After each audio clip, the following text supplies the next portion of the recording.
How's everybody doing today? Welcome to another edition of the Oldie Show. I'm your host, Bruce Outridge, and today we're going to be finding out what went on in August 25, 2000, well, actually back in 1960. We're at 2025 right now.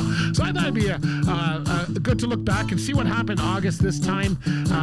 Whether you're listening to this the 25th or not, some cool stuff happened. We're going to start off with one of my favorites. And if you're on our socials, click the link and we'll get started right away. So here we go. Lots of stuff happening in music back in 1965.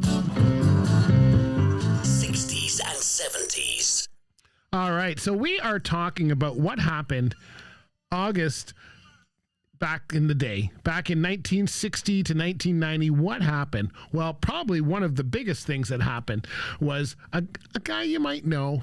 His name was Bruce Springsteen. That's right. On this day in 1975, Bruce Springsteen released his third studio album and his big breakthrough song, Born to Run. And although Springsteen's first two albums were critically praised, they didn't sell well beyond the northeastern United States. Of course, he's from the Jersey area. Conceived a unifying album for the theme and worked alongside Mike Capel and producer John Landau to create a wall of sound effect with the E Street Band. And of course, the rest is history. We know this guy. Born to Run. Let's start it off here. Here we go. Little Bruce Springsteen.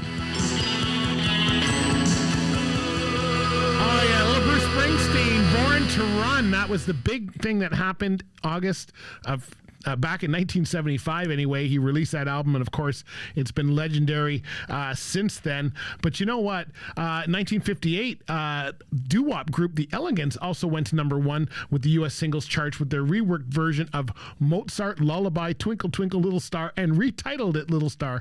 But then back in 1962, Little Eva came out number one on the U.S. singles chart with The Locomotion. And songwriters Carole King and Jerry Coffin offered the tune to Dee Dee Sharp from the Mashed Potatoes, but she turned it down. What? As a result, King and Coffin asked their babysitter Eva Boyd to record it, and she took it to number one. Just proves sometimes babysitting is certainly part of the program.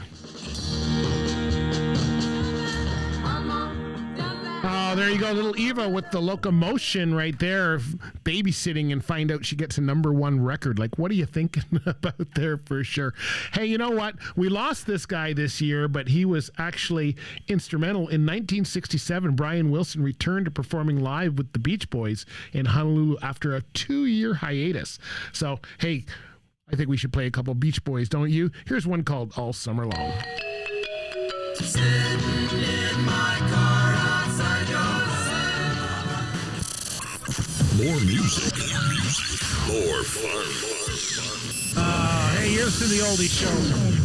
I'm your host, Bruce Outridge, and you're listening to the Oldie Show today, and we are taking a look back at what happened back in August this time, back in from the 60s to the 70s. Of course, we're glad that Brian Wilson went back to start performing live with the Beach Boys again because, well, we wouldn't have had such great music probably. Well, maybe we would have, I don't know. But right after that, 1967, Bobby Gentry was also around, and she started a 4-week run back in that time at number one on the U.S. singles chart with Ode to Billy Joe. Gentry is known for being one of the first female country artists to compose and produce her own material. Of course, that's a norm these days, but back then, 1967, probably wasn't so popular.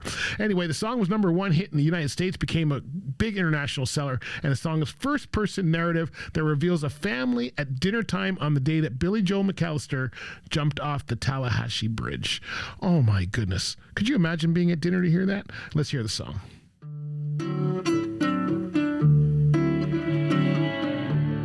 There we go, Bobby Gentry right there for you. That's a great song here. You know, we had so many great things start in the 70s, in the 60s. I mean, that's where I think a lot of the great music came from, which is probably why we only play from the 60s. We play a little 50s sometimes. Sometimes we go a little later than the 90s, but I gotta say, being my age, that is the music that I like the best. 60s to the 90s is kind of where I sit. So back in 1970, this guy came on the scene, and I don't know if you've ever seen the biopic on Netflix or whatever for Elton John, but I remember that in the story, that's probably the biggest thing when he was playing at the Troubadour Club and decided to kind of change the thing and go a little wild. And that started kind of this whole thing that he was on for sure. 1970, Elton John performed in the U.S. for the very first time. His gig at the Troubadour Club in Los Angeles launched a 17-date tour and the first big impact Elton John would make in America. Well, I bet you, I don't remember which song he played back then, but I think we should do a live one here, and I know you like this one, Little Crocodile Rock.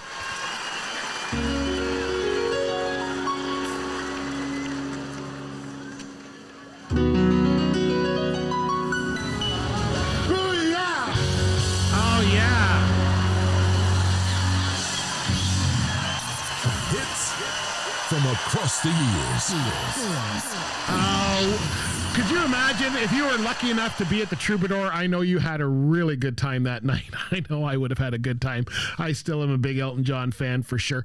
You know what? Hey, thank God for 1970, right? 17 tour dates after that, and he was on the road forever. Anyway, you know, we had good, bad. We had Elton John who joined us, and you're joining us. Big shout out to anybody who's listening to us from either Lead Pedal Radio or Back to Beach Radio. Glad to have you with us. Hope you're having an awesome, awesome day and enjoying some of this old music and old history from the 60s to the 90s. You know what? We had great things. Like we had Elton John that started in 1970, played his first live concert. Look at the music he's brought us over the years. We had 1967, Brian Wilson went back to the Beach Boys after a 2-year hiatus, and look at the great music we had. And then we had some bad things happen, like in 1973 in the Las Vegas Hilton, Bobby Darin performed his final concert. He died on December 20th, 1973, following open heart surgery. He was only 37 years old. Now, I know you know Bobby Darin because he's had great things like Dream Lover, Mac the Knife, all that kind of stuff. I enjoyed this one here. This is Dream Lover from Bobby Darin.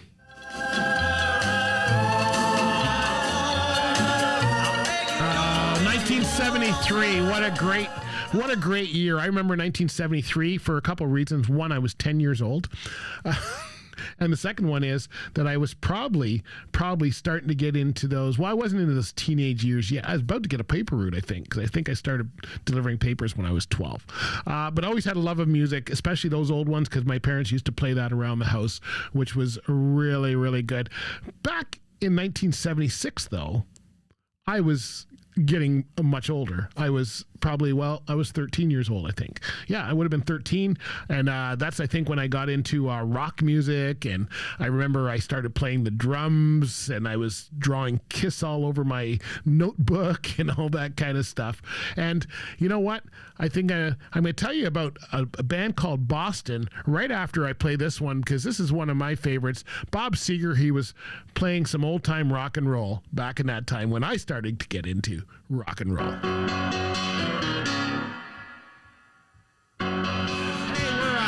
We're playing some of your favorite music and some tidbits of information from the 60s to the 90s. What happened in August of those years compared to 2025? You know what? If you want to know what happened in August 2025, just watch the news. There's nothing good there. So I suggest you just stay tuned into this show. But you know what? In 1976, Boston, the band, not the town or the city, the Boston, the band, released their self-titled debut album. And despite being mostly recorded in Tom Scholz's basement studio, became one of the best-selling debuts of all time, and it features More Than a Feeling, Long Time, and Peace of Mind. And, you know, I was telling someone the other day, we were talking about this, how, you know, nowadays you've got a drum beat, you just press on the button and it gives you a drum beat, and then you can hear that people are just singing to the drum beat, and it's very monotone.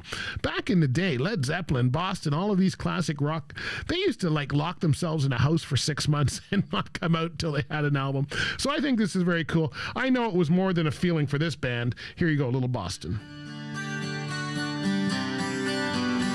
Oh, Little Boston for you right there. Wasn't that a great song for sure? The 70s had some of the best music, and I think it it crossed so many different genres too. That's what I think I liked about the 70s. I think when I think back to that time, of course, Motown was out in the 60s, so the 70s, they were really pushing it hard. Classic rock started in the 70s. The standards were still around in the 70s. Everything here, like this one here, like Daryl Hall and John Oates were out there. Remember this one here? They were hot in the 70s with Rich Girl. You're a rich girl, and you're gone too far, 'cause you know it don't matter anyway. A rich girl. Daryl Hall and John Oates for you right there with Rich Girl. When I look at some of the other artists, you had Frankie Valli, Gloria Gaynor, Hot Chocolate, Jackson 5, James Brown, Kool and the Gang, so many different ones across different genres that it was really cool. But these guys came out, it was their only number one hit, and it was in 1979, and it was The Knack, and it started a 5-week run at number one on the U.S. singles chart. And this one, of course, you know it, My Sharona.